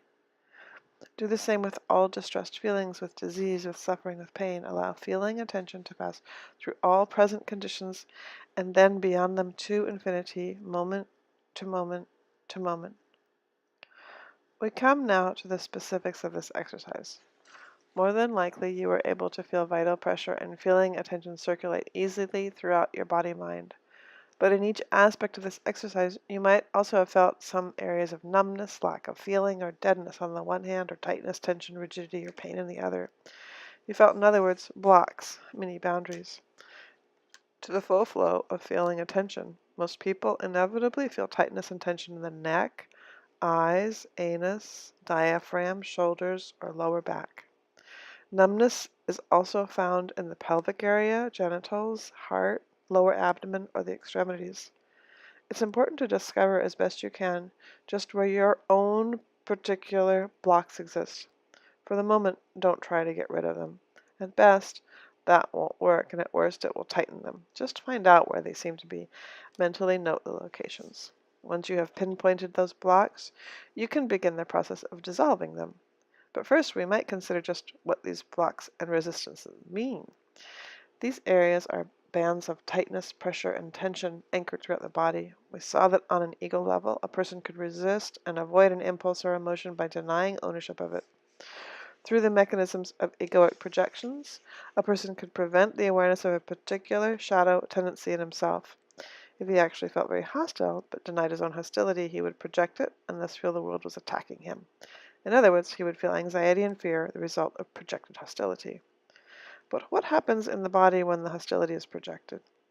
Mentally, a projection has occurred, but physically something else must happen simultaneously, since mind and body are not two.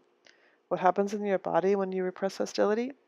How, on the body level, do you suppress a strong emotion which seeks discharge in some activity? If you get very hostile and angry, you might discharge the emotion in the activities of screaming, yelling, or striking out with the arms and fists. These muscular activities are the very essence of hostility itself. Thus, if you are to suppress hostility, you can only do so by physically suppressing these muscular discharge activities. You must, in other words, use your muscles to hold back the discharged activities. Rather, you must use some of your muscles to hold back the action of some of your other muscles. What results is a war of muscles. Half of your muscles struggle to discharge the hostility by striking out, and the other half strain to prevent just that. It's like stepping on the gas with one foot and the brake with the other. The conflict ends up in a stalemate, but a very tense one with large amounts of energy expended, with a net movement of zero. In the case of suppressing hostility, you will probably clamp the muscles of your jaw, throat, neck, shoulders, and upper arms, for this is the only way you can physically hold in hostility. And hostility denied, as we have seen, usually floats out into your awareness as fear. Thus, the next time you are in the grip of an irrational fear, you notice that your whole shoulder area is pulled in and up, a sign that you are holding in hostility and therefore feeling fear. But in your shoulders themselves, you will no longer feel the tendency to reach out and attack. You will no longer feel hostility. You will only feel a strong tension and tightness and pressure. You will have a block. This is precisely the nature of the blocks which you located throughout your body during the breathing exercises. Every block, every tension or pressure in the body is basically a muscular holding in of some taboo impulse or feeling. That these blocks are muscular is an extremely important one, a point in which we will turn very shortly. For now, we need only note that these blocks and bands of tension are the result of two sets of muscles fighting each other across a mini boundary. One set is seeking to discharge the impulse, the other is seeking to hold it in. And this is an act of holding in and inholding or inhibiting.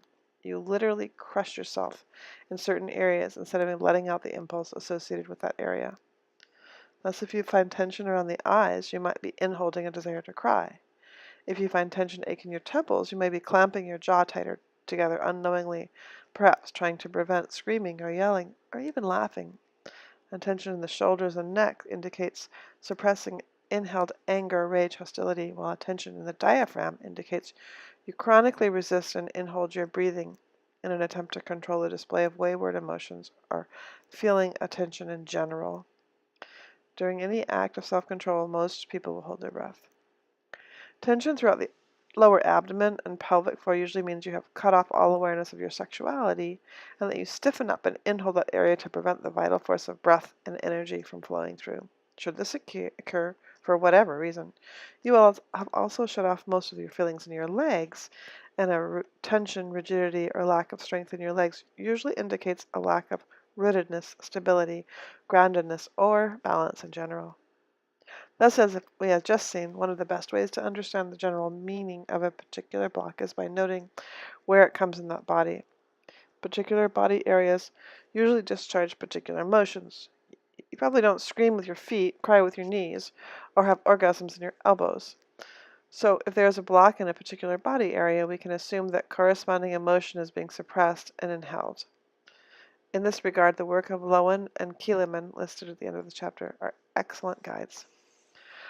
Assuming you now have more or less located your major blocks to feeling, you can proceed to the really interesting endeavor, releasing and dissolving the blocks themselves. Although this basic procedure is simple to comprehend and easy enough to perform, the fruition of conscious results takes much hard work, effort, and pressure. You probably have spent at least 15 years building up a specific block, so you shouldn't be surprised if it doesn't vanish permanently after 15 minutes of work. Like all boundaries, these take some time to dissolve in conscious awareness. If you have encountered these blocks before, you will realize that the most annoying aspect of them is that no matter how hard you try, you just can't seem to relax them, at least not permanently. Through conscious effort, you might succeed in going limp for a few minutes, but the tension in your neck and your back and your chest, etc., returns with a vengeance the moment you forget this forced relaxation. Some blocks and tensions, perhaps most, refuse to relax at all, and yet the only remedy we habitually apply is a futile attempt to consciously relax these tensions, an approach, paradoxically enough, which itself demands a rather exhausting effort. It seems, in other words, that these blocks happen to us, that they occur against our will, and they are wholly involuntary and uninvited. We seem to be their uncomfortable victims. Let us see then just what is involved in this persistence of these uninvited guests. The first thing is to notice is that these blocks are all muscular, as we mentioned earlier. Each block is actually a contraction, a tightening, a locking of some muscle or group of muscles, some group of skeletal muscles, that is to say, every skeletal muscle is under voluntary control. The same voluntary muscles you use to move an arm, to chew, to walk, to jump, to make a fist, or to kick, just these muscles are operating in every body block. But that means that these blocks are not, and indeed they physically cannot, be involuntary. They do not happen to us. They are and must be something we are actively doing to ourselves. In short, we have deliberately, unintentionally, and voluntarily created these blocks, since they consist solely of voluntary muscles. Yet, curiously enough, we don't know that we are creating them. We are tightening these muscles, although we know that they are tight and tense. We do not know what we are actively tensing them. That we are actively tensing them. Once this type of block occurs, we can't relax these muscles simply because we don't know we are contracting them in the first place. It then appears that these blocks happen all by themselves, just like other unconscious processes. And we seem helpless victims by crushed force beyond our control. This whole situation is almost exactly as if I were pinching myself but I didn't know it. It is as if I intentionally pinched myself but then forgot who I was who was doing the pinching. I feel the pain of pinching but cannot figure out and just why it won't stop. Just so, all of these muscular tensions anchored in my body are deep-seated forms of self-pinching. So the important question is not how can I stop or relax the blocks, but rather how can I see that I am actively producing them. If you are pinching yourself but didn't know it, to ask somebody else to stop the pain does no good. To ask how to stop pinching yourself implies that you aren't doing it yourself. On the other hand, as soon as you see that you are actively pinching yourself, then only then do you spontaneously stop. You don't go about asking how to stop pinching yourself any more than you ask how to raise your hand. They are both voluntary actions. The crux, therefore, is getting the direct feel of how I actively tense these muscles, and therefore the one thing I don't do is try to relax them. Rather, I must, as always, play my opposites. I must do what I would never thought I would do before. I must actively and consciously attempt to increase the particular tension. By deliberately increasing the tension, I am making my self-pinching activity conscious instead of unconscious. In short, I start to remember how I have been pinching myself. I see how I literally have been attacking myself. That understanding, felt through and through, releases energy from the war of muscles, energy which I can then direct outward toward the environment instead of inward on myself. Instead of squeezing and attacking myself, I can attack a job, a book, a good meal, and thus learn afresh the correct meaning of the word aggression, to move towards. But there is a second and equally important aspect of dissolving these blocks. We have just seen that in the first it is to deliberately increase the pressure or tension by further tightening the muscles involved. In this way we do consciously what we have heretofore been doing unconsciously. Heretofore. But remember that these tension blocks are serving a most significant function. They were initially introduced to choke off feelings and impulses that one time seemed dangerous, taboo, or unacceptable. These blocks were, and still are, forms of resistance to particular emotions. Thus, if these blocks are to be permanently dissolved, you will have to open yourself to the emotions which lie buried in the muscular cramp. It should be emphasized that these buried feelings are not some sort of wildly insatiable and totally overpowering orgiastic demands, nor some sort of demonically possessing and bestial urges to wipe out your father and mother and siblings. They are more often rather mild, although they might seem dramatic, because you have muscularly inhaled them so long. They usually involve the release of tears, a good scream or two, ability to uninhibited orgasm, a good old-fashioned temper tantrum, or a temporary but enraged attack upon pillows set up for that purpose. Even if some fairly strong negative emotions surge up, such as full-blown rage, it need not cause great alarm, for it does not constitute a major portion of your personality. In a live theater play, when a minor two-line character walks on the stage for the first time, all eyes in the audience turn to this minor player, even though he is an insignificant part of the total cast. Likewise, when some negative emotion first walks into the stage of your awareness, you might become temporarily transfixed with it, even though it too is but a fragment of the total cast of your emotions. Much better to have it up front than rambling around the backstage. In any case, this emotional release, this upsurge of some type of inhaled emotion, will usually happen in itself if, as you begin consciously to take responsibility for increasing the tightening of the muscles in the various blocks of the body. As you deliberately begin to contract the muscles involved, you tend to remember that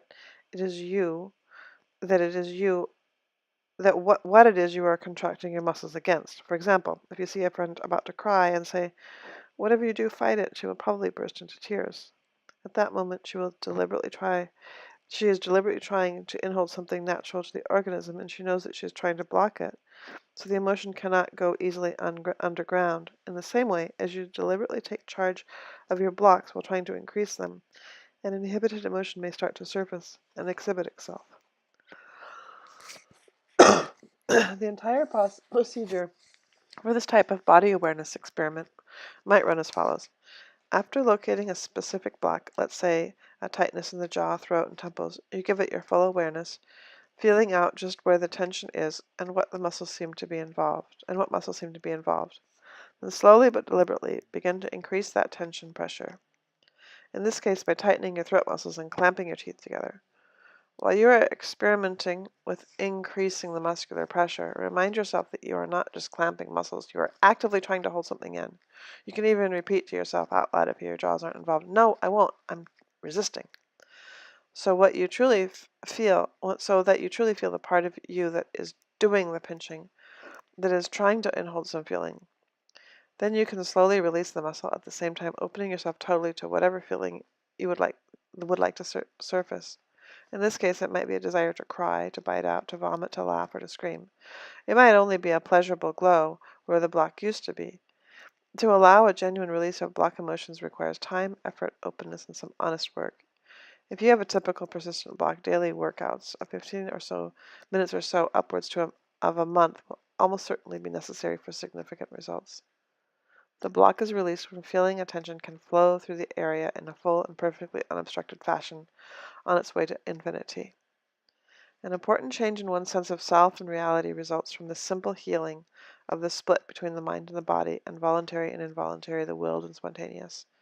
To the extent you can feel your involuntary body processes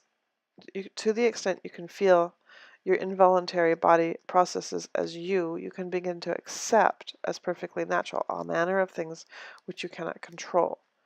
You may more readily accept the uncontrollable and rest easily in the spontaneous with faith in a deeper self which goes beyond the superficial will and ego rumblings. You may learn you needn't control yourself in order to accept yourself. In fact, your deeper self, your centaur, lies beyond your control. It is voluntary and involuntary, both perfectly acceptable as manifestations of you.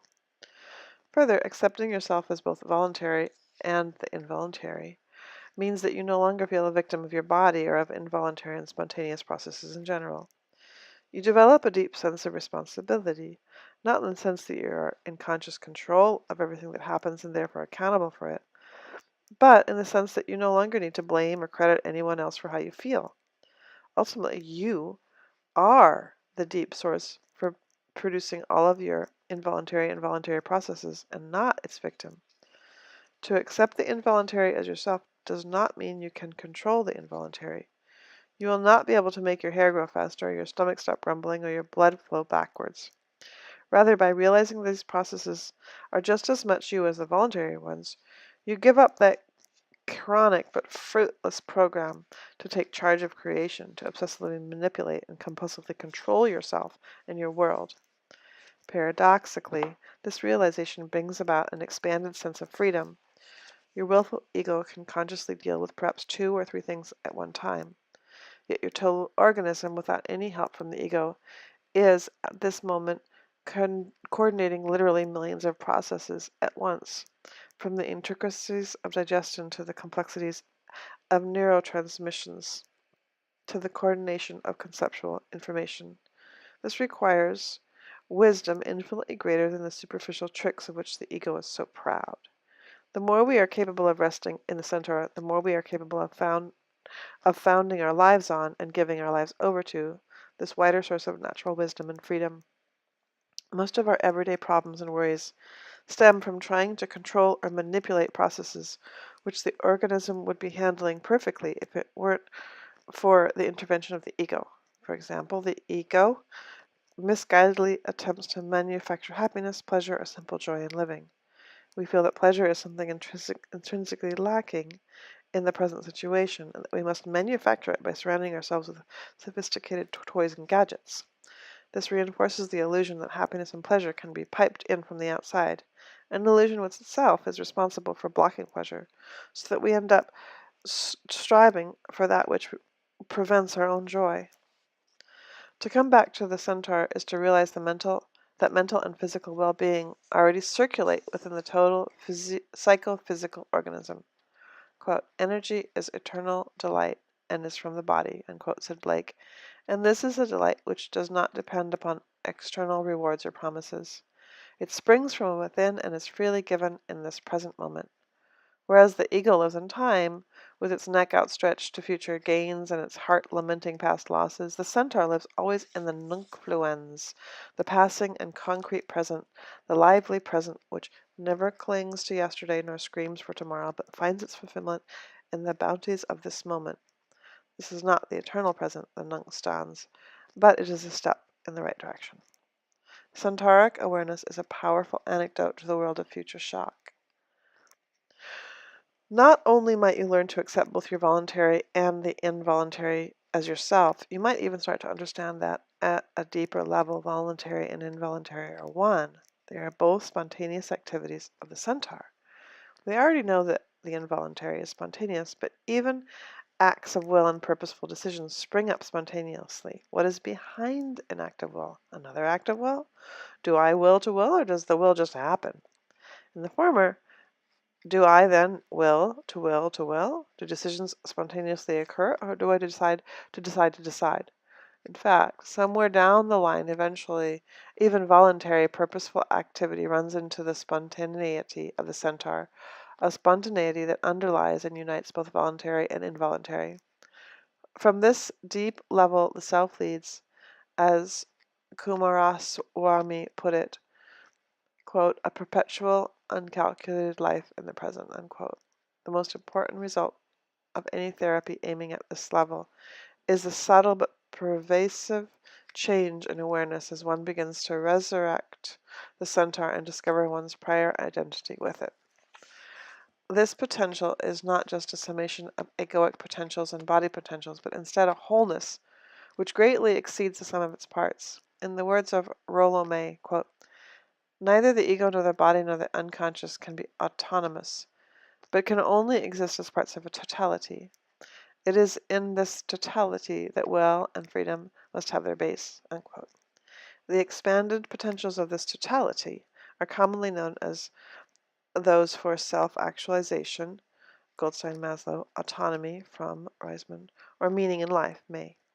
The centauric level is the great level of the human potential movement, of existentialism, of humanistic therapy, all of which takes as their basic assumptions the integration of mind, body, and emotion into a higher order unity, a deeper totality. There is no place for this is no place for a dissertation on self-actualization. The following quote of Maslow really says it all, and it points out what self-actualization is and the results of failing to engage in it. So we have the quote. We have, all of us, an impulse towards actualizing more of our potentialities, towards self-actualization, or full humanness or human fulfillment. This is a push towards the establishment of the fully evolved and authentic self, an increased stress on the role of integration or unity wholeness, resolving a dichotomy into a higher level, more inclusive unity amounts to healing a split in the person and making him more unified. This is also an impulse. This is also an impulse to be the best, the very best you are capable of becoming. If you deliberately plan to be less than you are capable of being, then I warn you, you'll be deeply unhappy for the rest of your life. All right, end of quote. As Maslow suggests, self-actualization and meaning are intimately related. For just this reason, centauric existential therapies are also deeply connected with fundamental meaning in life. Not egoic meaning, but something beyond that. For once you have developed an accurate and healthy ego, what then? Once you have met your egoic goals, once you have the car and the house and some self-esteem, once you have accumulated material goods and professional recognition, once all of that, what then? When history runs out of meaning for the soul, when material pursuits in the outer world go flat in their appeal, when it dawns on you for certain that death alone awaits you, what then? To find egoic meaning in life is to do something in life, but up to a point that is appropriate. But beyond the ego is beyond that type of meaning, to a meaning that is less of doing and more of being. As E. E. Cummings put it, quote, if you can be, if not cheer up and go out about other people's business, doing and undoing unto others till you drop, unquote. To find centauric meaning in life, fundamental meaning, is to find that the very process of life itself generates joy. Meaning is found not in outward actions or possessions, but in the inner, radiant currents of your own being, and in the release and relationship of these currents to the world, to friends, to humanity at large, and to infinity itself. To find real meaning in life is also to accept death in life, to befriend the impermanence of all that is, to release the entire body-mind into emptiness with each exaltation. To yield unconditionally to death on each exaltation is to be reborn and regenerated with each inhalation. On the other hand, to recoil from the death and impermanence of each moment is to recoil from the life of each moment, since the two are one and the same. All in all, the centaur is the home of 1. Self-actualization, 2. Meaning, 3. Existential or life-death concerns. And the resolution of all these requires a whole-bodied, full-mindedness awareness, a current of feeling attention which floods the body-mind and utilizes the entire psycho-physical being. To identify with the ego and the body is actually to change both by setting each in a new context. The ego can reach down to earth, its ground and support, and the body can reach up to the heaven, its light and space. The boundary and the battle between the two has dissolved, a new set of opposites reunited, and a deeper unity discovered. For the first time, you can embody your mind, and your mind your body. Recommendations. There are numerous excellent books dealing with various aspects of the centaur existential level. Especially recommended are Rollo May, Love and Will, Carl Rogers, Unbecoming a Person, Ernest Becker, The Denial of Death. As for the approaches on the centaur level, there are 3 or 4 that stand out. Hatha Yoga, the centuries tested method, is simple, effective, and easy to perform on one's own. See Swami Vishnudevananda, complete illustrated book of yoga, and see also Baba Free John, Conscious Exercise and the Transcendental Sun. Gestalt therapy is embodied in an excellent and theoretically sound approach, for which see Pearls, Goldman, and Hefferlein Gestalt Therapy, Fritz Perls Gestalt Therapy verbatim. The former is especially recommended, since besides being the classic theoretical statement of Gestalt therapy, it is designed as a do-it-yourself workbook. E.T. Gendling's Focusing is an important statement on the influential school of experimental therapy, which works with the ongoing psychophysiological flow. Maslow's works are very significant, but since he eventually moved to a transpersonal orientation, his works are listed in that chapter. Combining elements of noetic analysis with a powerful body exercise is bioenergetic analysis, an excellent approach to the centaur. It should be at least mentioned, however, that some practitioners, quote unquote, of bioenergetic regress into a mere glorification of and obsession with the simple physical body and body exercises, shunning mento-egoic insight and verbalization. These so-called therapies should be avoided unless they are used in conscious coordination with or as preliminaries to egoic or true centauric therapy. Alexander Lewin often seems to strike a happy balance between mental and physical. See The Betrayal of the Body, Depression and the Body. See also Stanley Kellerman, Your Body Speaks Its Mind. End of this chapter. Reader's commentary. I found these chapters to be really, really useful. The one on the shadow I thought was great. I was just having a difficult interaction, actually the evening that I read that chapter, with some people I'd been working with for a while, and it was just really helpful to look at where sort of I got triggered and where my feelings came up, and to really own that shadow piece, and you know, and just start thinking about that in terms of being more fully myself. I kind of, I've looked at the shadow a lot in terms of understanding it, but I think that Wilber just has a really good sort of how-to guide, and I really liked his chart. I will say that it was sort of exhausting, that I felt really tired after working on that, and thinking about that and talking about that. So, but it's also exhausting to deal with people who you love, but who it's really difficult to deal with too. So anyway, that's my commentary on the persona level. I'm really impressed with that. And the centaur level, I really like how he addresses things that, like I don't know if you ever watched Star Trek, where they're like they go into the difficulty. It's like fly right into it, Spock. I think that's lovely, that the way that he's addressing this, and I like how he just does such a great job of just bringing things together, bringing all of these different concepts and little threads and pieces together. There's one quote here that I thought was pretty profound. It says here, to yield unconditionally to death on each exhaltation is to be reborn and regenerated with each inhalation. I thought that was a really beautiful explanation of what, to my understanding, in Buddhism is called the deathless, and that that there's that glimpse of of the of the that of whatever what one would call it, um, consciousness or whatever you call it, but within each breath. I thought that he just did a really beautiful job of um, of of explaining that with that simple sentence.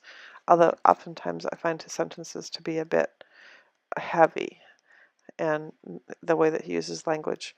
I understand that it's really important to use language to describe what you mean, but I feel like that a person should be able to explain themselves really simply, and I just love how simple the sentence is. Sometimes the language gets a little bit thick for me. I have my own little personal thing of like I don't like to use words that have more than 3 syllables, but anyway, that's my own little personal thing. That's my own little egoic thing. Well, if you listen, thank you.